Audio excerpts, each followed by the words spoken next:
Friends, यदि आप एक डेनफोर्स ड्राइव की फ्रीक्वेंसी पुश बटन के ज़रिए इंक्रीज़ करना चाहते हैं तो जैसे ही इंक्रीज़ पुश बटन को प्रेस किया आप देख सकते हैं ड्राइव से मोटर की फ्रीक्वेंसी इंक्रीज़ हो रही है।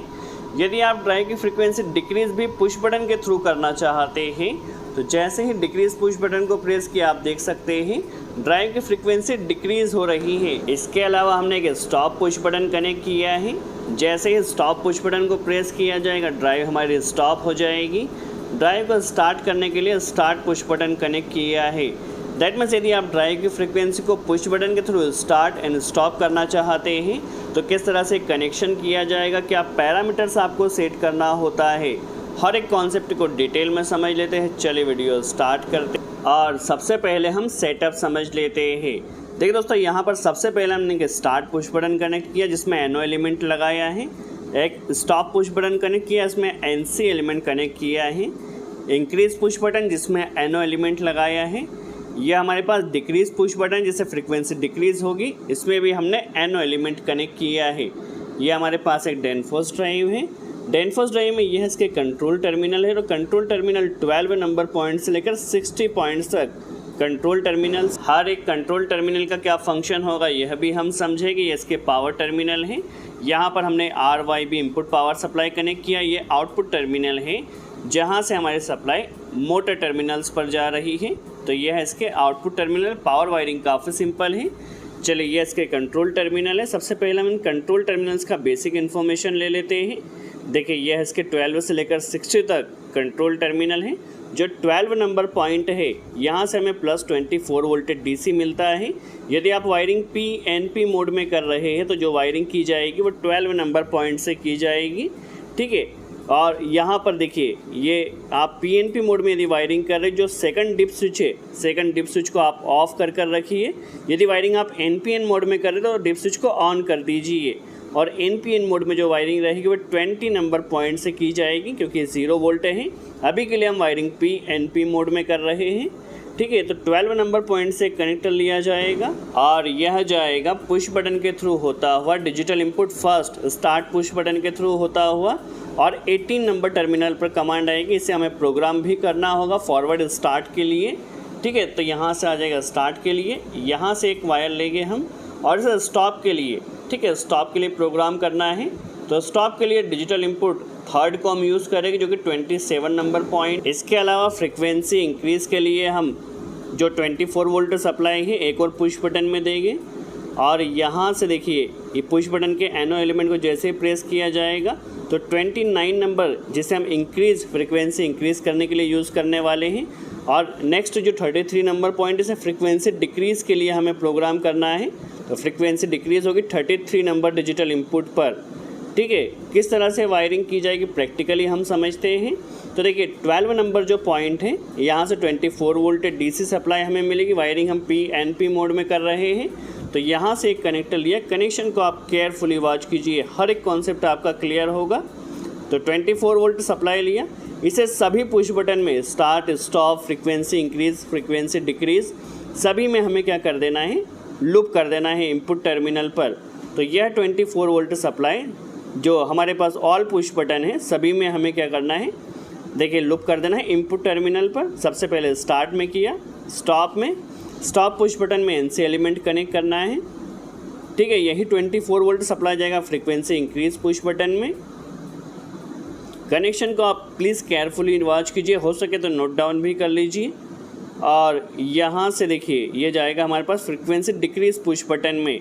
जब इसे प्रेस किया जाएगा तो फ्रीक्वेंसी ने डिक्रीज होना चाहिए, ठीक है। तो देखिए, इनपुट की वायरिंग हमारी हो चुकी है। अब देखिए किस तरह से वायरिंग की जाएगी डिजिटल इनपुट्स पर, केयरफुली वॉच कीजिए।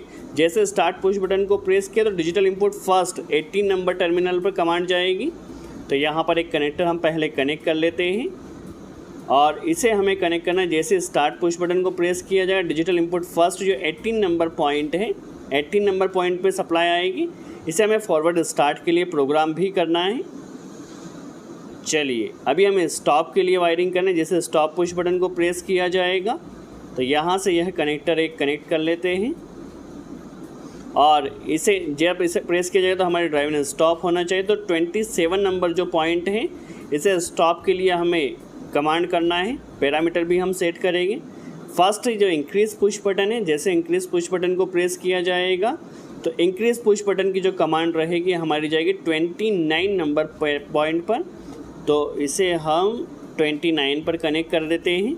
इसे फ्रीक्वेंसी इंक्रीज के लिए हमें प्रोग्राम करना है और डिक्रीज़ के लिए एक पुश बटन का आउटपुट हमने कनेक्ट किया, और जब इस पुश बटन को प्रेस किया जाए तो फ्रीक्वेंसी डिक्रीज़ होना चाहिए। तो यहाँ से जाएगा 33 नंबर टर्मिनल पर। देखिए 33 नंबर टर्मिनल पर कनेक्ट कर देना है। जब यहाँ पर डिजिटल इनपुट पर कमांड आएगी तो फ्रीक्वेंसी डिक्रीज़ होना चाहिए। चलिए, ये हमारा कनेक्शन यहाँ पर कंप्लीट हो चुका है। चलिए वर्किंग, एक बार पावर सप्लाई को ऑन कर लिया, किस तरह से वर्किंग रहेगी।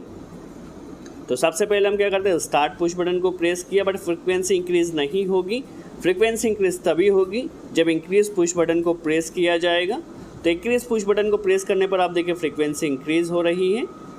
चलिए अच्छे से थोड़ा देखते हैं। और डिक्रीज़ पुश बटन को प्रेस करने पर फ्रीक्वेंसी हमारी डिक्रीज़ हो रही है। आप ड्राइव के डिस्प्ले पर देख सकते हैं, देखिए फ्रीक्वेंसी यहाँ से डिक्रीज़ हो रही है। इंक्रीज़ पुश बटन के थ्रू फ्रीक्वेंसी इंक्रीज़ और डिक्रीज़ पुश बटन के थ्रू फ्रीक्वेंसी डिक्रीज़ हो रही है। आई होप आपको यहाँ पर क्लियर हुआ हो कनेक्शन को। यदि कनेक्शन का डाउट हो तो वीडियो को पॉज करके देखिए। स्टॉप पुश बटन के थ्रू हमारी ड्राइव स्टॉप हो चुकी है। स्टार्ट पुश बटन से ड्राइव स्टार्ट होगी बट फ्रीक्वेंसी तभी इंक्रीज़ होगी जब हम इंक्रीज़ पुश बटन को प्रेस करते हैं। ठीक है, आई होप आपको यहाँ पर कनेक्शन का कॉन्सेप्ट क्लियर हुआ है। अब इस सभी कॉन्सेप्ट्स के लिए डिजिटल इनपुट को किस तरह से प्रोग्राम किया जाएगा, क्या पैरामीटर सेट करना होगा, समझ लेते हैं। तो पैरामीटर के लिए सबसे पहले आपको मेन्यू बटन को प्रेस करना है। मेन्यू बटन को प्रेस किया, अगेन मेन्यू बटन को प्रेस किया, 0 ग्रुप आया है। सबसे पहले हमें जाना है थर्ड ग्रुप में। ठीक है, थर्ड ग्रुप में एंटर कर लेना है और थर्ड ग्रुप का जो 15 पैरामीटर है, देखिए थर्ड ग्रुप का 15 पैरामीटर ये हमारे पास है। फ्रीक्वेंसी रेफरेंस सिलेक्शन, फ्रीक्वेंसी कहाँ से दे रहे हैं, जब यहाँ पर एक पुश बटन के थ्रू दे रहे हैं तो यहाँ पर 8 सेट करना है। ठीक है, यदि आप फ्रीक्वेंसी पोटेंशियोमीटर के थ्रू कनेक्ट कर रहे हैं तो यहाँ पर आपको 1 सेट करना होगा 15 पैरामीटर में। यदि आप LCP के थ्रू कम ज़्यादा कर रहे हैं तो फिर आपको 21 सेट करना होगा। अभी के लिए हमने यहाँ पर 8 सेट किया है। ठीक है, फ्रीक्वेंसी रेफरेंस सिलेक्शन में नेक्स्ट कुछ इंपॉर्टेंट पैरामीटर डिजिटल इनपुट्स के लिए तो 5 ग्रुप में जाना है। चलिए 5th ग्रुप में एंटर किया। जो 5th ग्रुप में 10 पैरामीटर है, ये डिजिटल इनपुट फर्स्ट जो हमारे पास 18 नंबर टर्मिनल है, इसे आप किस फंक्शन के लिए प्रोग्राम करना चाहते हैं। तो 18 में देखिए जैसे हमने स्टार्ट किया तो हमारी मोटर ने स्टार्ट होना चाहिए। तो इसे हमें स्टार्ट के लिए लेच स्टार्ट के लिए प्रोग्राम करना, एक बार कमांड आ जाए तो कंटिन्यू रन करना चाहिए। तो 18 पर हमने 9 सेट किया है, जो 10 पैरामीटर है। 9 का मतलब लेच स्टार्ट होता है। जो 11 पैरामीटर है ये हमारे पास डिजिटल इनपुट सेकंड जो 19 नंबर पॉइंट है, बट इसे हमने यूज़ नहीं किया है। ठीक है, नेक्स्ट पैरामीटर है 5th ग्रुप में 12, जो कि हमारे पास डिजिटल इनपुट जो 27 पर आया है, डिजिटल इनपुट थर्ड के लिए। और इसे हमने प्रोग्राम करना है स्टॉप के लिए। तो फ्रीज रेफरेंस, दैट मीन्स इसमें हमने 19 सेट किया है, जिसका मतलब फ्रीज रेफरेंस। ठीक है, तो यहाँ पर हमारा फ्रीज रेफरेंस हो चुका है। नेक्स्ट पैरामीटर 5th ग्रुप में 13, जो कि हमारे पास 29 पैरामीटर पर आया है। इससे हमने फ्रीक्वेंसी इंक्रीज़ के लिए प्रोग्राम करना है, तो इसमें हमने 21 इंटर कर देना है। ठीक है, फ्रीक्वेंसी इंक्रीज़। नेक्स्ट पैरामीटर है 5th ग्रुप में 15 नंबर टर्मिनल, जो कि डिजिटल इनपुट जो हमारे पास 33 टर्मिनल पर आ रहा है। 33 को हमने फ्रीक्वेंसी डिक्रीज़ के लिए प्रोग्राम करना है। तो फ्रीक्वेंसी डिक्रीज़ के लिए फ्रीक्वेंसी डाउन 22 हमने सेट कर दिया है। ठीक है, आई होप आपको यहाँ पर क्लियर हुआ हो। डैनफोर्स डाई में frequency increase decrease push button के थ्रू किस तरह की जाती हैं, किस तरह start and stop push button का कनेक्शन किया जाता है। यदि वीडियो अच्छा लगा तो लाइक का बटन ज़रूर प्रेस करें। सो आज के लिए इतना ही। Thanks friends.